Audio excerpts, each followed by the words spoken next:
বাবু colour কৰিছা? কৰিছোঁ। বাবু ছবি আঁকিবলৈ ধুনীয়াকৈ কালাৰ কৰি আছে এনেকুৱাকৈ।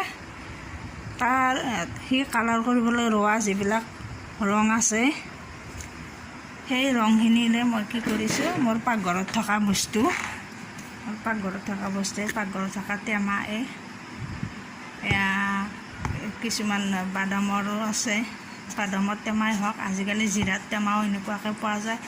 পেলাই দিয়াতকৈ মই ভাবিছোঁ কিবা এটা ঘৰত সজাই থোৱা বস্তু বনাওঁ, সেই বুলি ভাবি এটা আৰু কালাৰ কৰি আছোঁ। এইটোৱে আৰু হোৱা নাই, আধা কৰা আছে।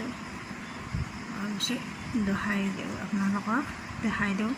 ঘৰত পেলাই নিয়া কিছুমান টেমা বটল এইবিলাক থাকিলে এনে পেলাই নিদি যদি কিবা এনেকুৱা কামত খটাব পৰা যায়, খুব ভাল লাগে মনটো।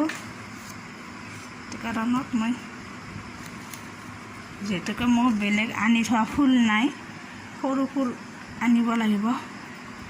সৰু ফুল আনি এনেকৈ যদি সজাই থ'ব পাৰোঁ, পঢ়া টেবুলখনতে হওক বা এনেই সজাই থ'ব পাৰিলে ভাল লাগে।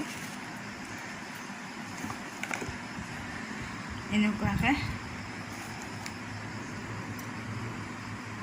এনেকৈ পঢ়া টেবুলখনত এই টেমাটোত এনেকুৱাকৈ ধৰি দেখিবলৈও ভাল দেখি, আৰু সৰু সৰু ফুল আনি থ'লেতো আৰু বেছি ভাল লাগিব।